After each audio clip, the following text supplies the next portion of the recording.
really doesn't need an introduction. Everyone knows him. Everyone here knows him very well. He's known throughout the Meher Baba world for his extraordinary efforts as the editor and publisher of Glow International, which was launched under Avatar Meher Baba's personal direction 50 years ago in 1966. We're celebrating that monumental event today. Naosherwan is strongly committed to preserving, documenting, and sharing the story of Meher Baba's life, work, and teachings, which he's done in spectacular fashion. I know, like all of us, Meher Baba is very proud of his work. He certainly had, his work has had a wonderful impact on my life, the beautiful publications he's come out, and I know of so many others. Let's have a big, warm welcome for Naosherwan Anzar.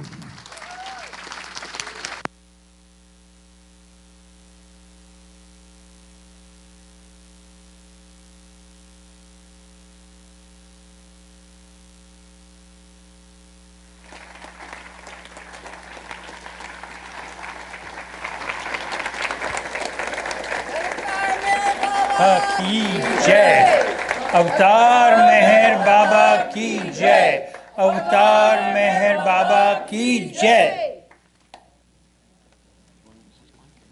Do I need it? I don't know. Do you need a mic?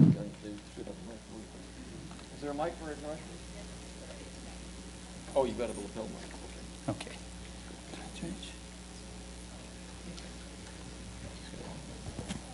This is enough? I think so. Well, we'll see. Go ahead and try it out. Is it working? Is Naosherwan's mic on? Set up a stand for Naosh. Well, he's got a lapel mic. Talk. Can you talk a little? Talk a little, Naosherwan. Jai Baba. That's fine. Let's move it a little higher. Get a little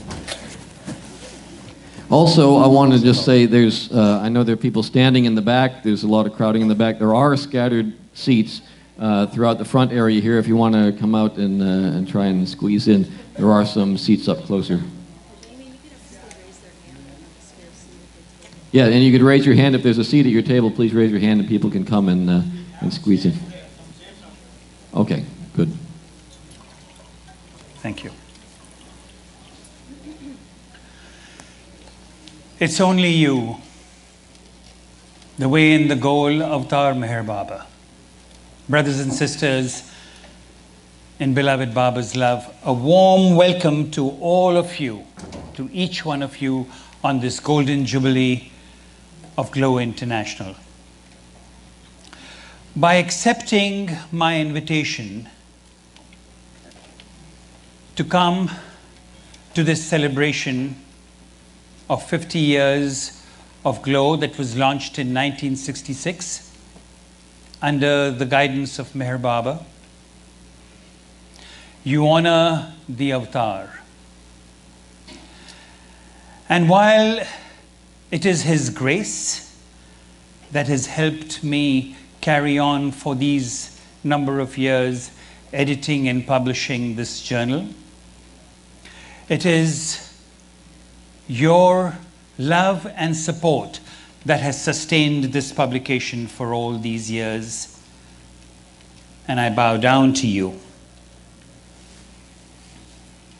It is your moment, it is your journal. But I'm not the only one who has been working on this publication. There have been many, many people over these 50 years. At the outset, I'd like to thank all the volunteers from New Jersey, from Asheville, from Washington, D.C., from California, from all over the country who've helped me put this event together. But today, I would also like to remember some of the people who played a major role in the production of Glow International. At the outset, my mother and father, my mother Freni Nalawala, my father Keki Nalawala,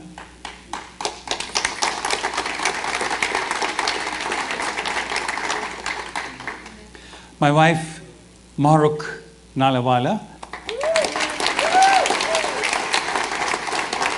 whose birthday it is today,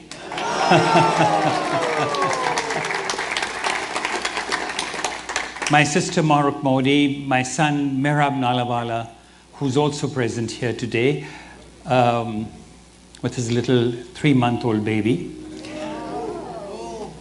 But I'd like to think and recall some of the Baba stalwarts who actually helped me launch the magazine, particularly in the West. Many of you may not have heard the name of Ruth Ringer. She was a Holocaust survivor, and she was the first subscriber of the Glow in the West. Wow. And those who helped me, encouraged me, spread the word: Elizabeth Patterson, Kitty Davey, Murshida Deuce, who instructed all her murids to subscribe to the Glow. And I'm glad today that Murshida Connor is here, along with her entire group of students.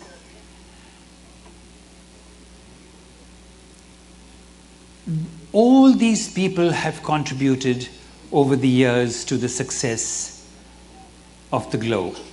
Too many names to mention, but I would remember Diane Cobb, 3Bs, very well known, who did a majority of the covers of Glow International.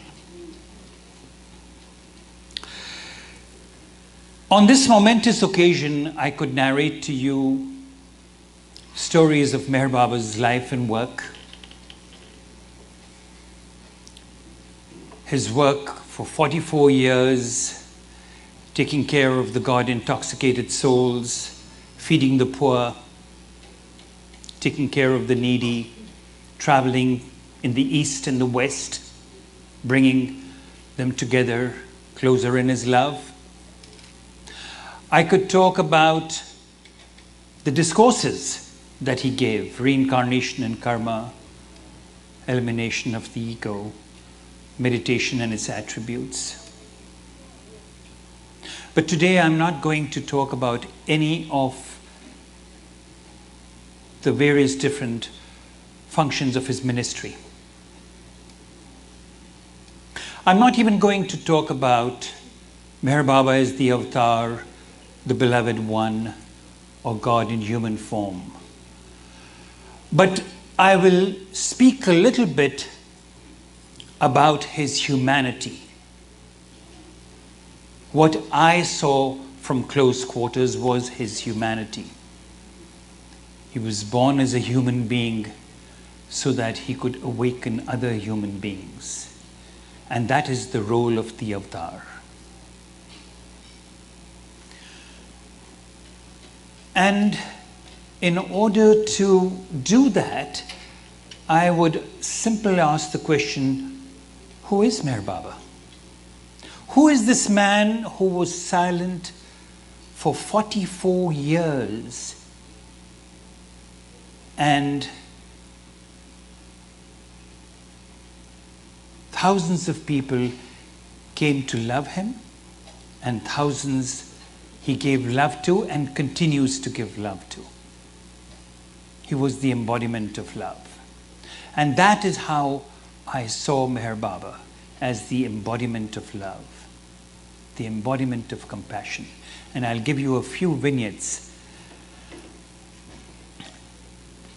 So in order for me to talk about his humanness, I must go back to November 1946. I was 2 months old. Meher Baba had been traveling extensively doing his work with the God-intoxicated souls, and he came to Dehradun in November of 1946. My father, Keki Nalawala, had met him in 1942, but my mother had not met him. My mother, Freni Nalawala, had not met him, and neither had I. But people often ask me this question: how did you come to Meher Baba? I smile and I say I did not go to Meher Baba came to me. And that's what happened when I was 2 months old. Meher Baba traveled extensively and then came to Dehradun in 1946. My parents invited him for lunch to our house at 36 Lytton Road, which later on in the New Life became the headquarters of the New Life. And Baba took me in his arms and sat with me, my mother tells me, for 4 hours. And my mother was deeply touched. She had never met Meher Baba. And that was the first time she saw him, and she fell in love with him. As most people do when they first see Meher Baba. They fall in love with him. And when she saw him tending to her little baby with such love and care and tenderness, she immediately accepted him as who he said he was. They had dal and rice, and he left.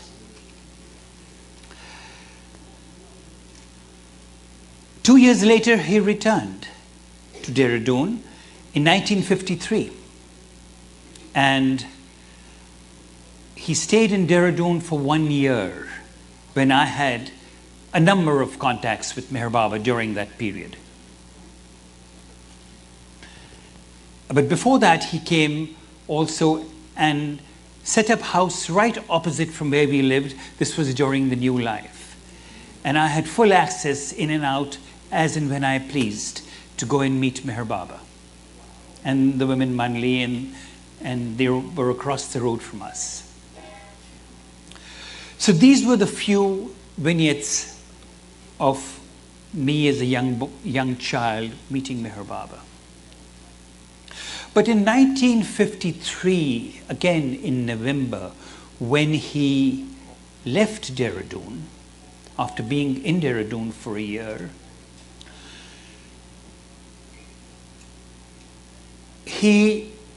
I don't know how others took his departure, but I took it very badly.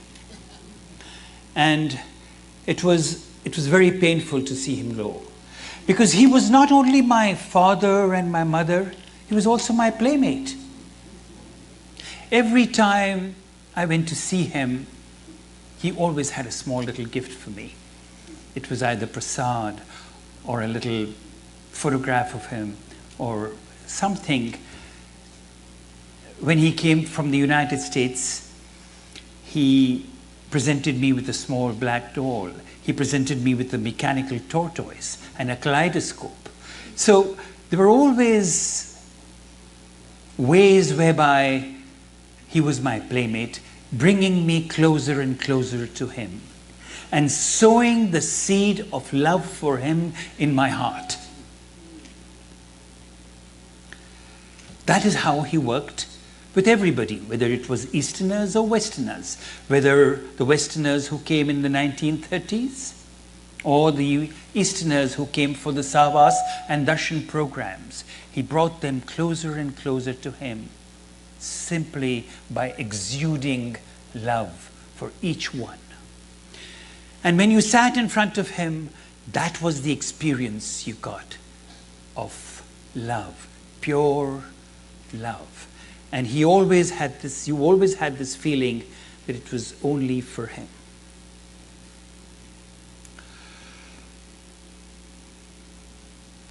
Ten years went by, and the East-West gathering came, 1962. And I was there for one day at the East-West gathering. I had to go back to my school at that time. But the thought kept coming in my mind, it's been 10 years now. Will Meher Baba remember me? Does he remember me? He knows me by name. And you had 100,000 people at the East-West gathering. And we all had to sit according to the states that we came from. And suddenly on the mic, Erid Jasawala, his close disciple and interpreter of his sign language, announced my name and asked me to come and sit on the stage. And then I knew that beloved Baba does not forget anyone.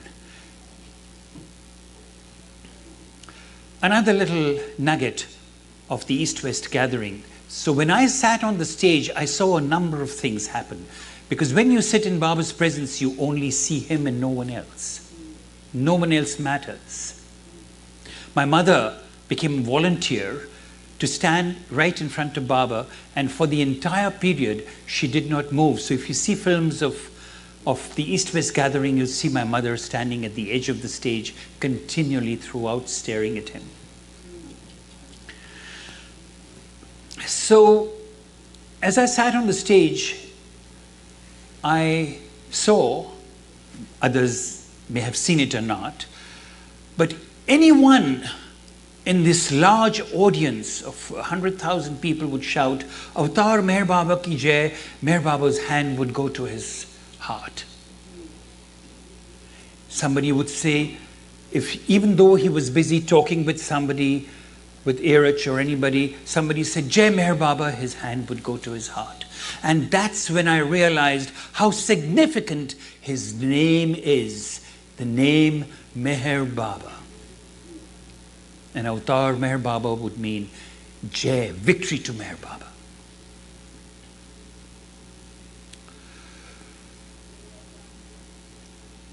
When I came home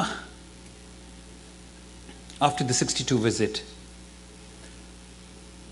I realized that it was becoming increasingly impossible for me to stay away from Meher Baba. And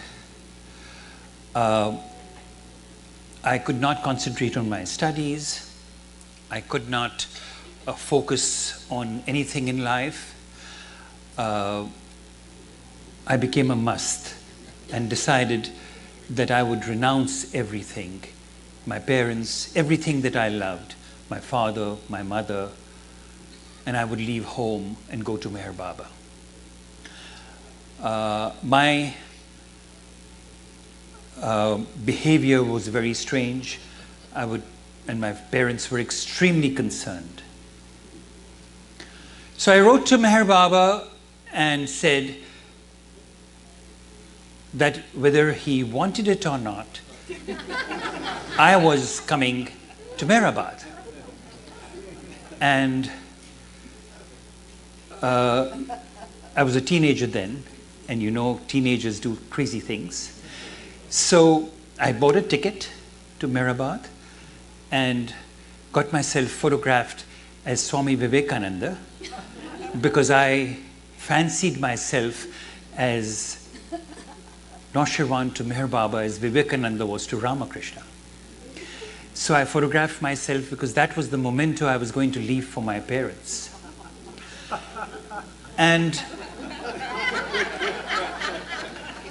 But my mother was always my weakness. So I took her in my confidence and I told her that that was what I was going to do. I was leaving home, I had set the date, and that she was not going to stop me. But she had only one concern. What if Baba turned you away? What would you do?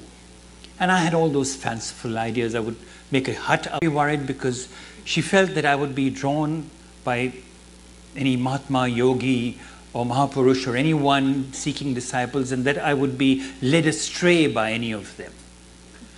So behind my back, she sent very long cables to Meher Baba. In fact, she made sure she took the postmaster in her confidence, so all responses would come to the postmaster and not at home, so that my father wouldn't get to know this. So a day before I was to leave, a cable comes from Meher Baba. And for some strange reason, telegram men only came in the middle of the night in India. So my father opened the door, being the head of the family, and he saw a cable, and the moment he opened it, he saw Meher Baba. He says, cable from Meher Baba, and it was addressed to me. It was Naosherwan Nalawala. With a very simple, succinct order. Renounce nothing but your present attitude.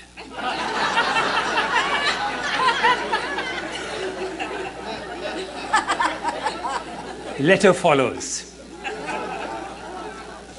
So my mother said, you're not leaving tomorrow because it's Baba's order, you've got to stay back.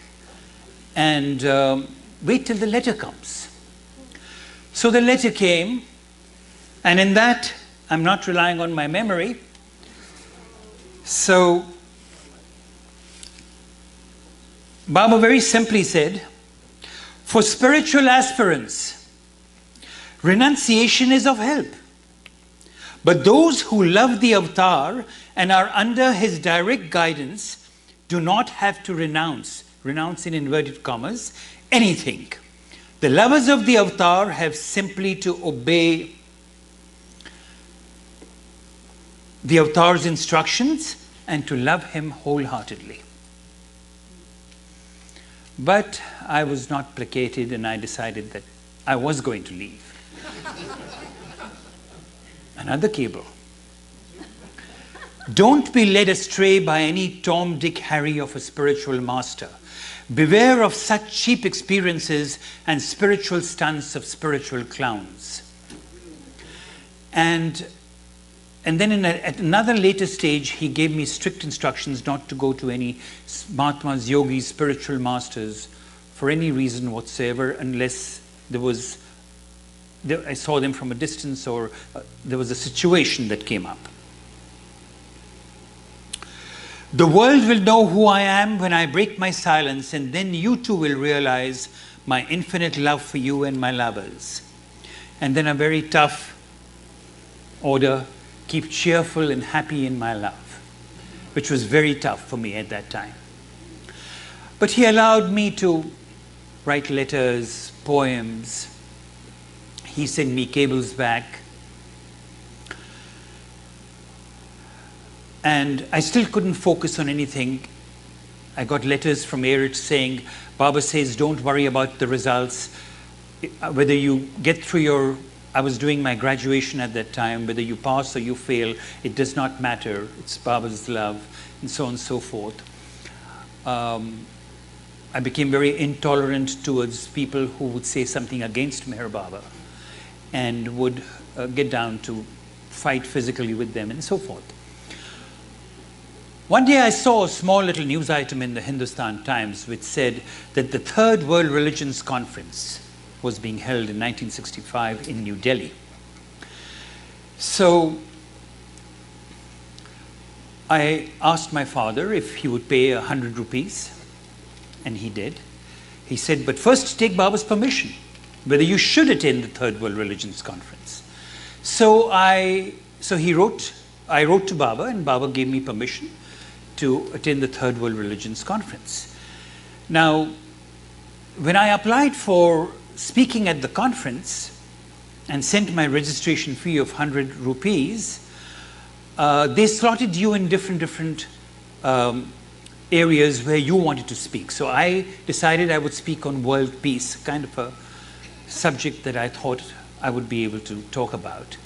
And I sent them a subject because I didn't want them to know that I was a 19-year-old boy.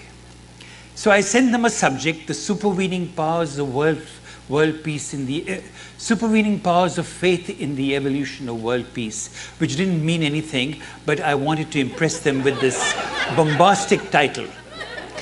So I land there, and who do I see? I see a slew of other Baba lovers. Over there, C.D. Deshmukh, Dr. G.S.N. Murthy, Abdul Majid Khan, and Amar Singh Sehgal. All these Baba luminaries were there to speak at this Third World Religions Conference. And of course, I went and the conference was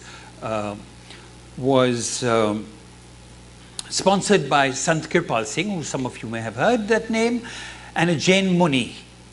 And of course, the secretary of the conference was Baron Frary von Blomberg. So he immediately, I met him and he was very surprised that I was a chit of a boy, but he took me under his wing, and a day prior to the meeting, we had a very funny situation. Now, among the Jains, there are two kinds of Jains. There are ones who wear clothes, but there are ones who are completely naked. So they asked all of us to join them in a procession with naked men, and so I just kept myself away from them till the next day, when my name was called, and I had prepared a 45-minute speech, but in that morning, Meher Baba sent me a cable. I am with you at the Third World Religions Conference. So despite butterflies in my stomach, I knew that everything would go well. But in Baba's world, everything sometimes doesn't go well. So my name was called, and I went onto the stage in front of the mic, and I started, and there was Sant Kirpal Singh and the Jain Muni and everybody, and thousands of people in front of me. I had never given a speech in front of 20 people, and here Baba had me speak in front of thousands at the Ramlila grounds where the Prime Minister speaks on Independence Day. So I stood in front of the mic and I started with various different avatars: Zoroaster, Ram, Krishna, Jesus, Muhammad, Buddha, on world peace. I had collected all their quotes and I had put it together, and here I had this 45-minute speech. And then I said, we now have the King of Peace, Meher Baba, in our midst. The moment I uttered his name, there were two people on the side who jumped me and pulled me from my trousers and asked me to sit down, sit down, sit down, till Sant Kirpal Singh said, let the young man speak. Angrily, he told those two men.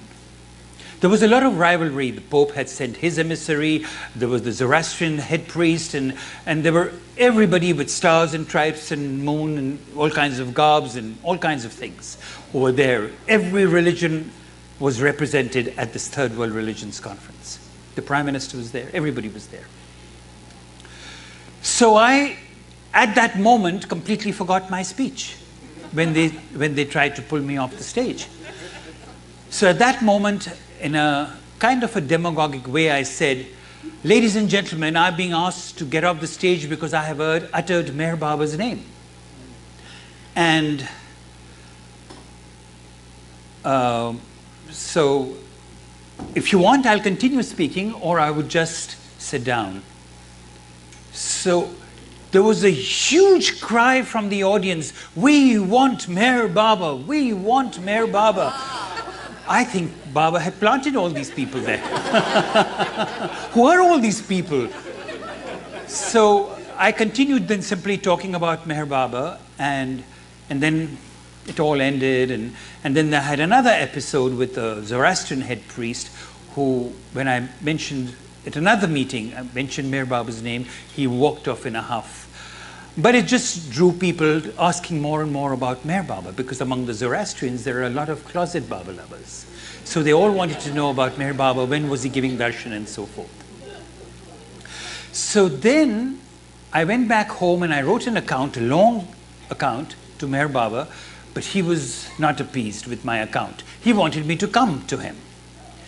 So I went to Pune and sat in front of him. Now this was after nearly 4 years, 62, 65, 4th of March. I sat at I first went and embraced him, kissed him, and touched his feet. I sat down in front of him, and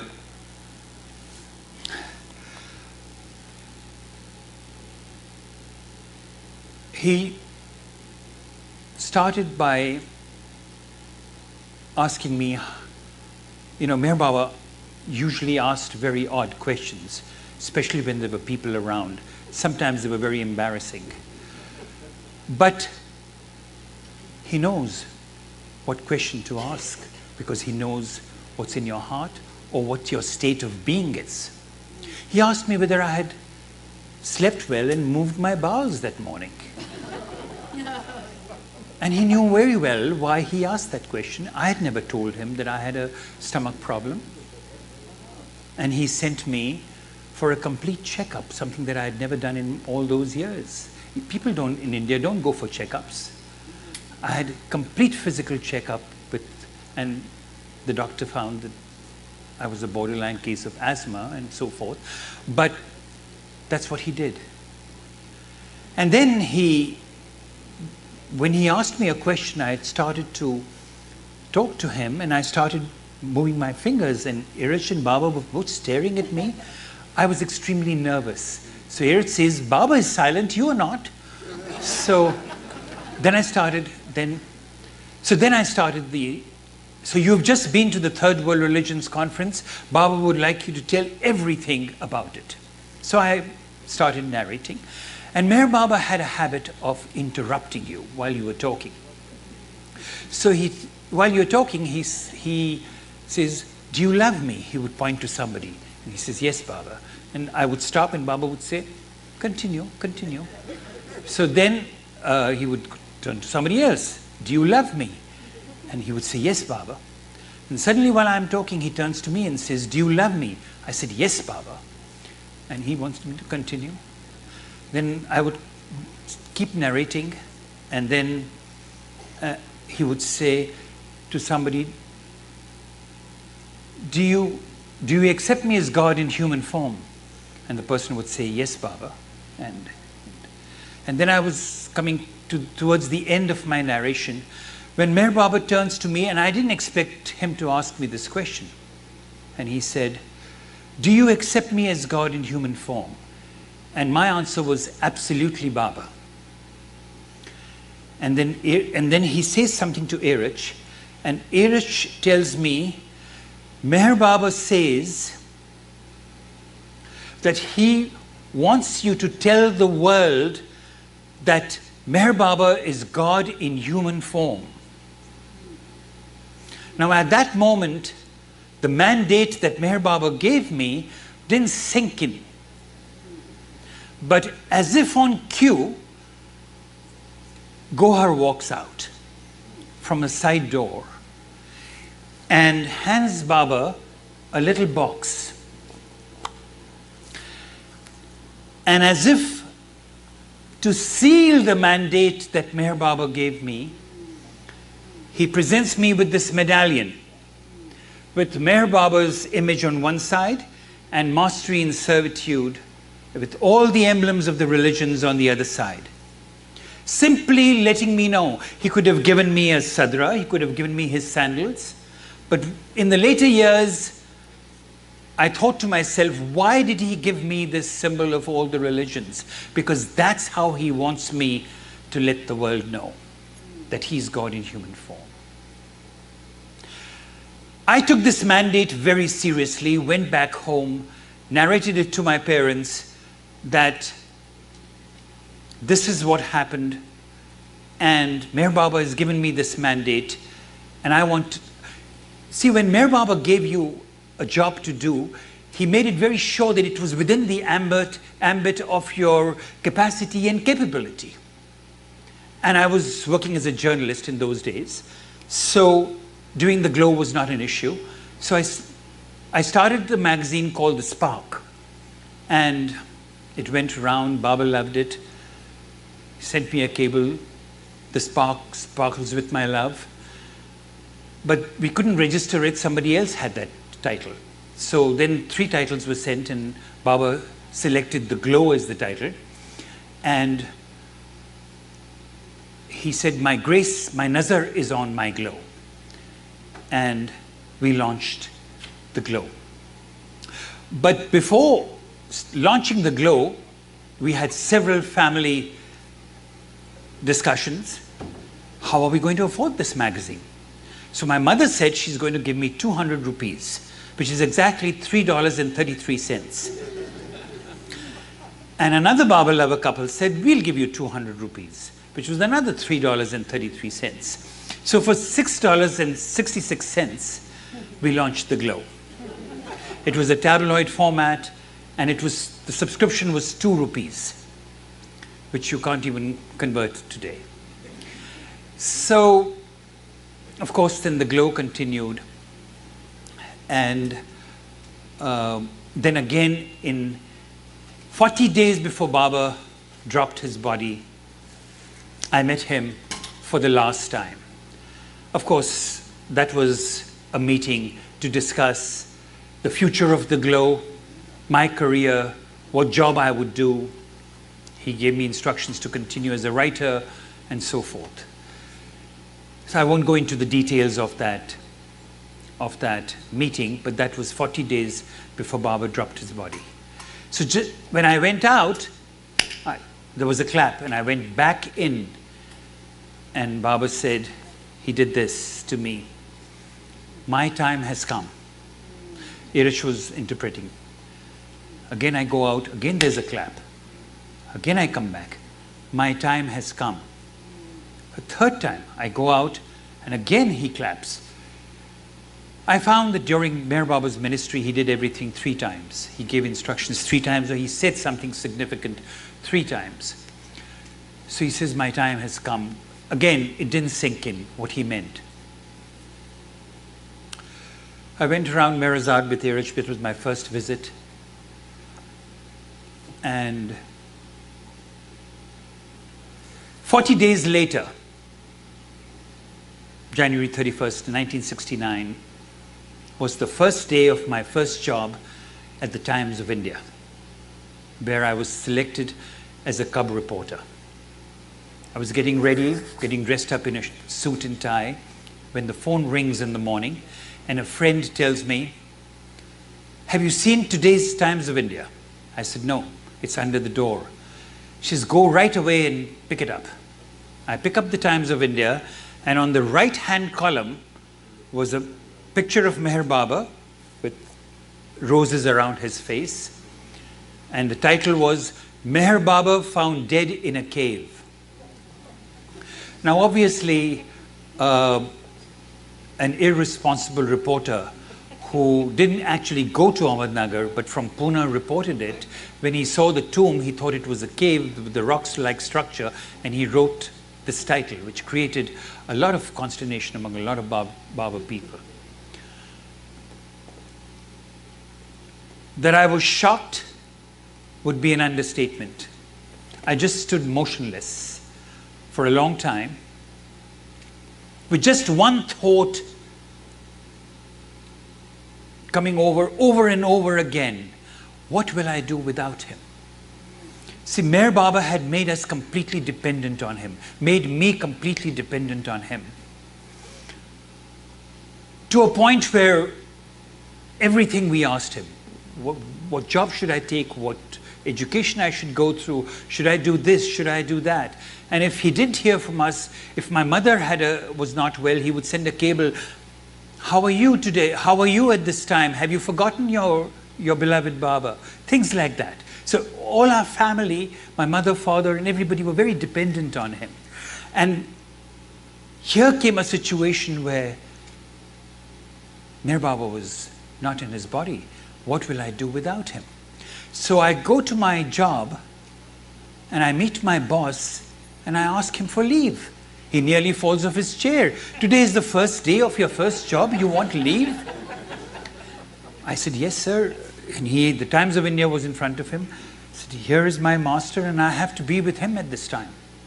He says, okay, come back soon, and so forth. So I take the train. I had never been to Mehrabad. I take the train to Mehrabad. I land at the train station and at the middle of the night, and there was only one horse carriage over there. I said, do you know where Meher Baba's place is? I asked the guy. He says, sure. So I hop into the carriage, and Ahmednagar is not the way it is today. It was completely deserted. There were not too many lights. It was pitch dark, middle of the night, and we trotted. Suddenly the the horse carriage stops in the middle of nowhere. No people, and he points out to a structure that I could see, I could barely see. It was a white structure. He says, "That is Meher Baba's place, sir." I said, "This looks like a hoax. There should be cars here, there should be people, hundreds of people. No one's here. I'm the only one there." So in any case, I walked up, tripping. It was dark. It was a very cold night. And I walk up. I only see a small little light on a parapet.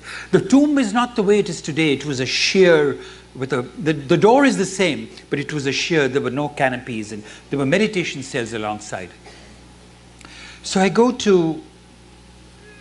there and I see some people, villagers sitting there, covered with blankets. One person had a quilt on his head. So he pulls up the quilt, and it was Erat Jasawala. And he says, "Oh, you've come? Go quickly inside. Do you have a flashlight?" "No, take my flashlight. Go inside and sit with Baba before the crowd start coming." So I go in, I close the door, and I sit on the steps, holding on to Baba's feet. His body was in the crypt. And I thought of all the times that I spent with him, his love, his compassion, his goodness, his kindness towards me. I said the Master's Prayer, the Repentance Prayer. And I wanted to do something for Baba. That thought came me. Although the thought kept coming to me, what will I do without him? And I said, Baba, I said to him with these words, "Baba, I will write your biography as long as it takes." And it took me 2 years to complete the book, The Beloved, which was as a result of my promise to him. And I kept on shining the light and taking as long as I could, till my arm became heavy, and I would put the light aside. I would again put the light on his face. Again, I would put the light aside. And at one point, I put the light on his face, and Meher Baba literally opened his eyes and looked directly at me. I thought that I was seeing things, so I pushed the light aside, and I put it back on his face, and his eyes were closed. But what happened at that moment was that this thought, what will I do without him, got transformed to, I'm always with you. That's the thought that came to my mind. I'm always with you. It gave me courage. And that is the message on the 50th anniversary of Glow International. Meher Baba is with each one of you. He is with you now, and in our love for him, he's here today with us. When we remember him, he comes to us. When we think of him, he's with us. And when he surrenders to us, he takes us from this shore to that shore. He's the way and he's the goal. I'll end this sharing with you with a quote that the Manli often said to me. It is difficult to live with Meher Baba. It's impossible to live without him. I wanted to talk a little bit, just as I'm winding down. We've published a book called The Teachings. Unfortunately, I couldn't bring a copy today. It was caught up with the binders. We're publishing 2 books at the same time. One is called The Teachings. These are discourses of Meher Baba, and from 50 years of the Glow. And none of these discourses are in the collection of discourses or the book of discourses. So you will find them very interesting. They're all different discourses. And Meditation for a New Humanity is a book of Baba's discourses and meditation with a compact disc attached to it.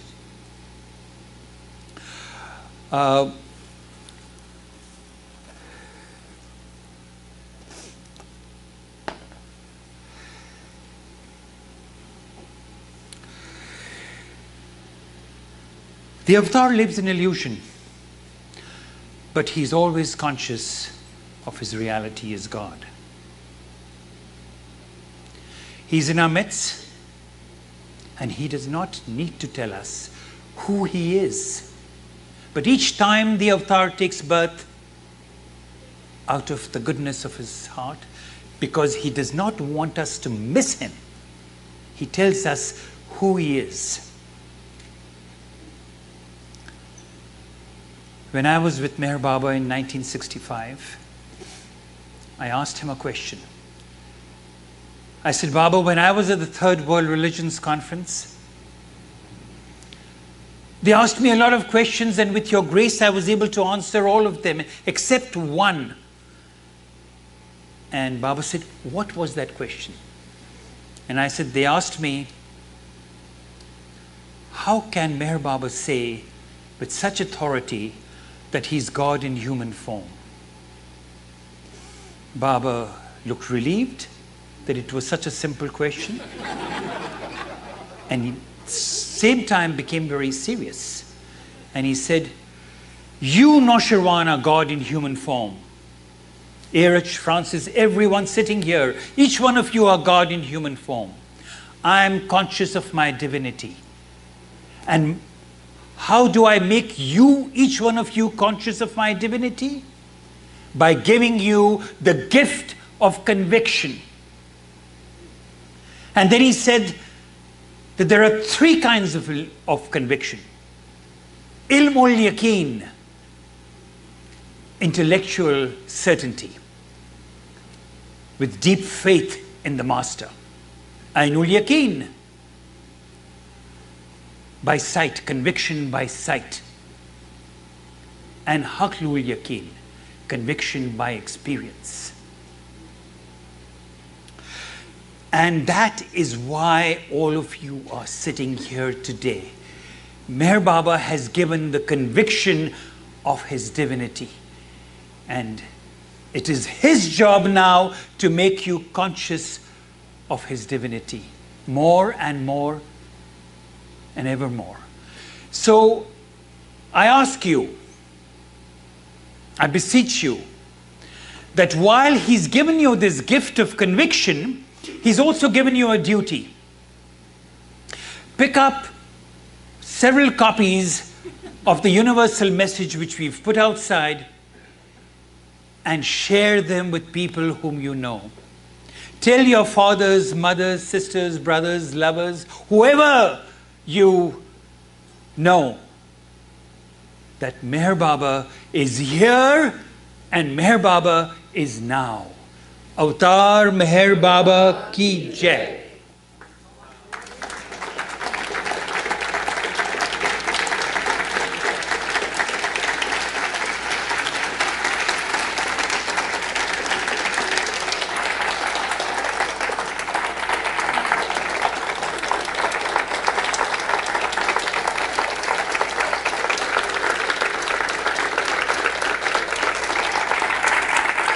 Thank you.